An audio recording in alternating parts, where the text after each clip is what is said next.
The single most dangerous thing about using Linux in 2025 isn't a vulnerability. It's the belief that you don't need to think about security because you're already on Linux. That assumption has been mostly reasonable for a long time. It is no longer fully reasonable, and the gap between what Linux users believe about their exposure and what the current threat landscape actually looks like is widening fast enough that it's worth stopping and addressing directly. I'm not here to tell you Linux is broken, or that you made the wrong choice, or that you should go back to Windows. I'm here to tell you that the security margin Linux has always enjoyed is being actively eroded by a malware ecosystem that has decided Linux is now worth the effort, and that margin only holds if you know what's changed and what to do about it. Let me be specific, because vague warnings about increasing threats don't help anyone.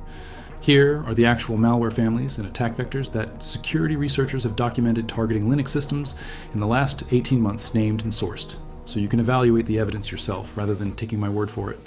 Start with XOR-DDoS. This is not a new family. It was first documented in 2014, but according to threat intelligence published by Microsoft's security intelligence team in 2022 and updated in subsequent reporting through 2024, XOR-DDoS activity targeting Linux endpoints increased by over 250% over an 18-month observation window. The attack vector is brute-forced SSH credentials.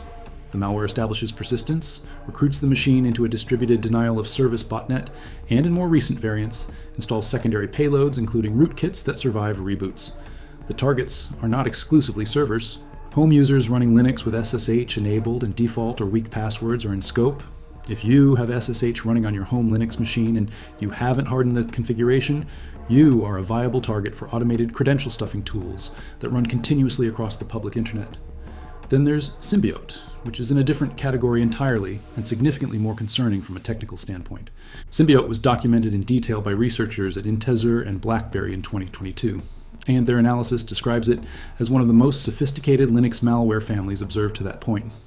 What makes it unusual is its infection method. It doesn't operate as a standalone process. It injects itself into running processes using the Linux Dynamic Linker's LD preload mechanism, which means it loads before everything else and can intercept system calls at the most fundamental level. It hides its own network traffic, it hides its own files, it hides its own process entries. Standard detection tools, TOP, Netstat, LS, return results that Symbiote has modified in memory to exclude evidence of its own presence. According to the Intezer report, detecting it requires memory forensics rather than standard process inspection, which is well outside the tool set most Linux home users have or think about. The initial infection vector in documented cases involve compromised packages and malicious scripts, which brings us to a broader pattern that runs through almost everything on this list. Stay with me here, because this next part is the thread that connects most of what security researchers are currently seeing on Linux. Supply chain attacks targeting the Linux package ecosystem are not theoretical anymore. The most dramatic recent example is the xzutils backdoor, discovered in March 2024 by Microsoft engineer Andres Freund, essentially by accident while investigating unusual SSH login delays.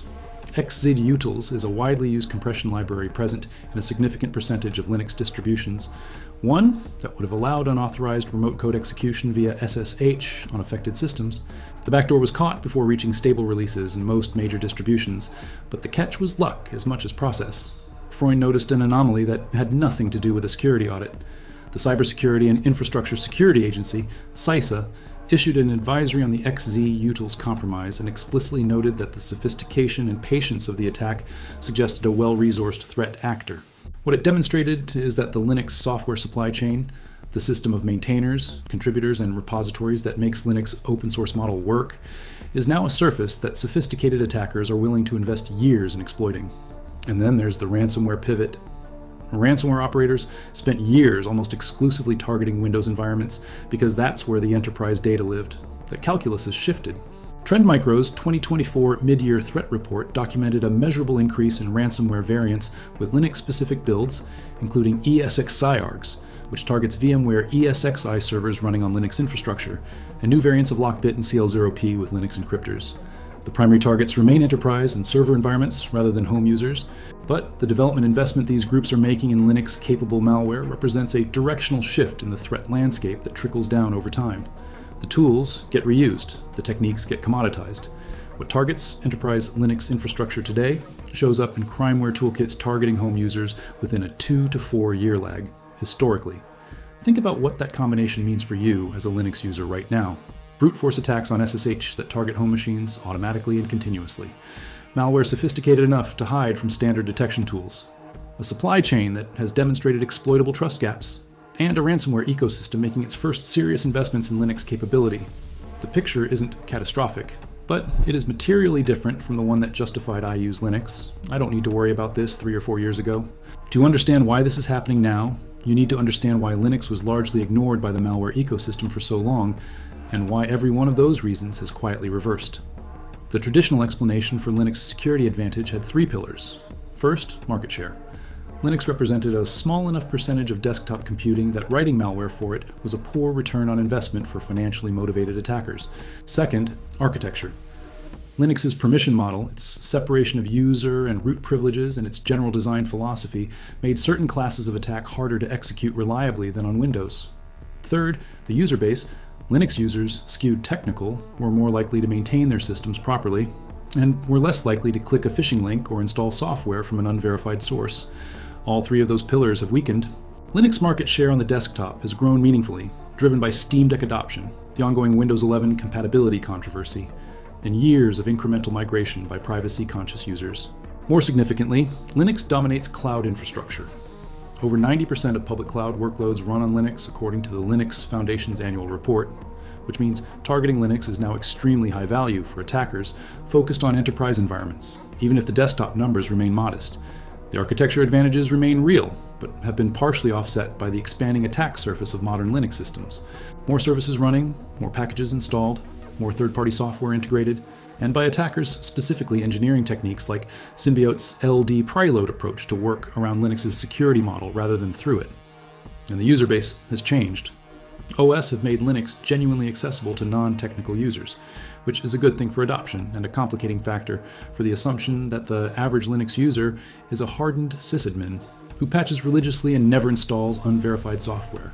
The attackers noticed all of this. The resource allocation followed. It's not complicated. It's a market responding to an opportunity. Linux became valuable enough and accessible enough that the return on investment for targeting it crossed a threshold. That threshold crossing is what this video is actually about. Here's what I actually changed on my own systems after going through this research. 5 concrete hardening steps, each one addressing a specific attack vector from what we just covered, none of them requiring advanced technical knowledge to implement. The first step addresses the SSH brute force problem directly, and it's the one I'd call the most urgent for anyone running SSH on a home Linux machine. The fix has 2 parts. First, disable password authentication entirely and switch to key-based authentication. Open your SSH configuration file, tzat /SSD config, and find the line that reads password authentication. Change the value to no. While you're in that file, also set permit root login to no, which prevents any attempt to authenticate directly as root over SSH, regardless of credentials. Save the file and restart the SSH service with sudo systemttl restart SSG. Key-based authentication means an attacker with your password, or a bot cycling through millions of password combinations cannot get in because the credential they need is a cryptographic key file that only exists on your authorized devices. Second, install fail2ban, which is available in the package repositories of every major distribution. Fail2ban monitors your authentication logs and automatically blocks IP addresses that generate repeated failed login attempts. Install it with your package manager, enable it, and start it. The default configuration is effective out of the box. Between disabling password authentication and running fail2ban, you have addressed the XOR DDoS attack vector almost entirely. This takes under 20 minutes and costs nothing. The second step is enabling and configuring your firewall, which on most Linux desktop installations is present but inactive by default. Ubuntu and its derivatives include UFW, uncomplicated firewall. Run sudo UFW default deny incoming, then sudo UFW default allow outgoing. Then sudo UFW allow SSH only if you actually need SSH enabled, then sudo UFW enable. That configuration blocks all unsolicited inbound connections while allowing your normal outbound activity. If you don't need SSH externally, don't include that allow rule. A port that isn't open can't be attacked. Fedora and Red Hat-based systems use Firewalled, which has a graphical interface through the Firewall config tool if you prefer not to work in the terminal. The principle is identical.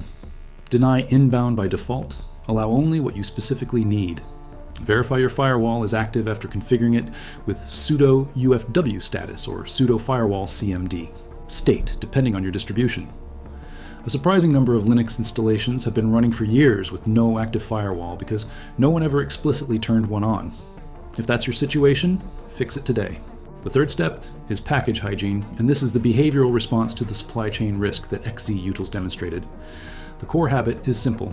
Keep your system updated, install software from your distribution's official repositories wherever possible, and treat third-party PPAs on official repositories and manually downloaded packages with meaningful skepticism rather than convenience-driven trust. When you do need to install something from outside your official repositories, a third-party application, a development tool, something from a vendor's own repository, take 60 seconds to verify the source. Check that the repository or package is maintained by the actual developer or a recognized community project. Check when it was last updated.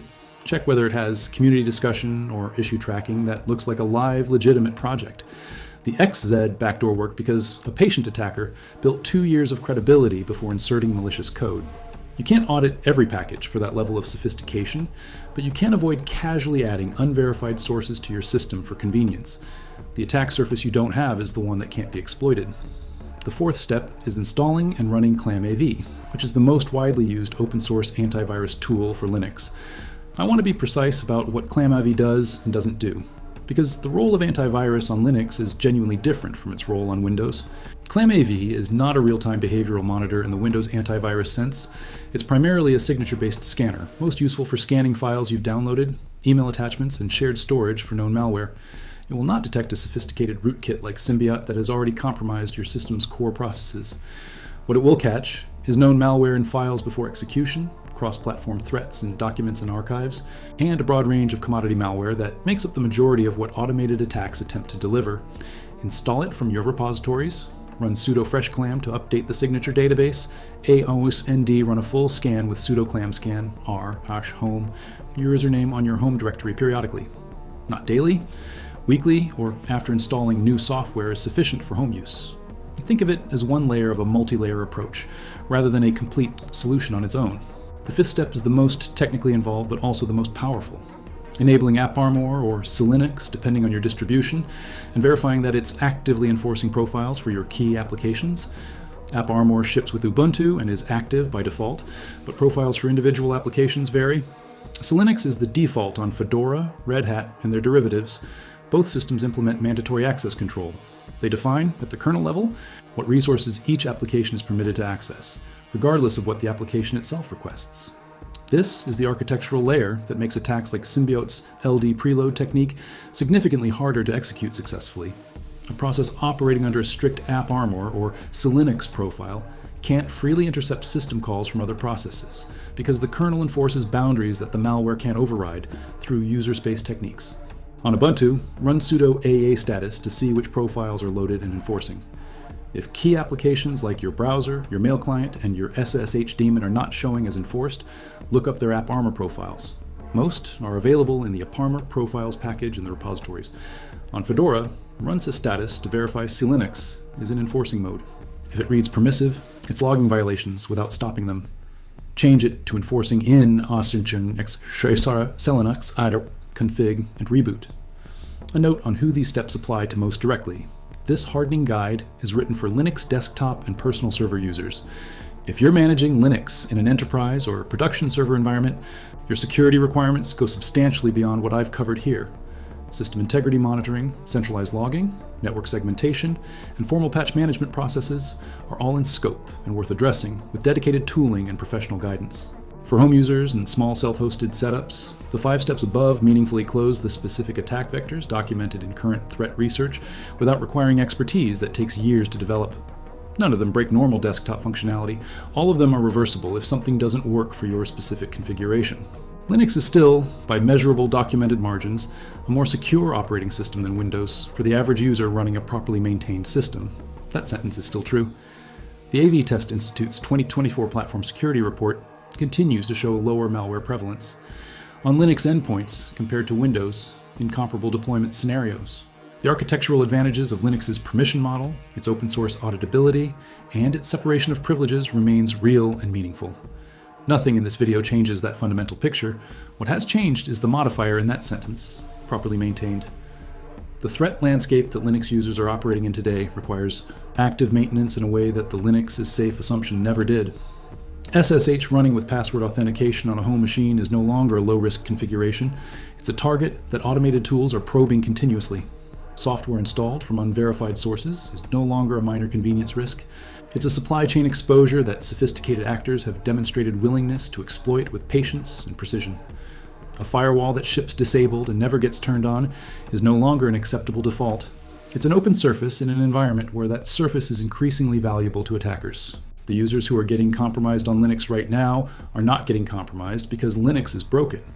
They're getting compromised because they believed the platform's reputation was a substitute for security practice. It never fully was. It's less so now than it has ever been. You chose Linux in part because you wanted to be thoughtful about your computing environment, rather than accepting someone else's defaults. Apply that same thoughtfulness to your security posture. The 5 steps in this video are where that starts, not because they make you invincible, but because they close the specific doors that current threats are walking through. Safe is a practice, not a platform. It always was. If this gave you something concrete to act on, subscribe. Linux security is a moving target, and I cover the changes as they're documented, not 6 months later when they've become common knowledge. And leave a comment telling me which of these 5 steps you hadn't already implemented. I'm genuinely curious how many people have SSH running right now with the default configuration and just never thought about it. The answer in previous threads has been surprising.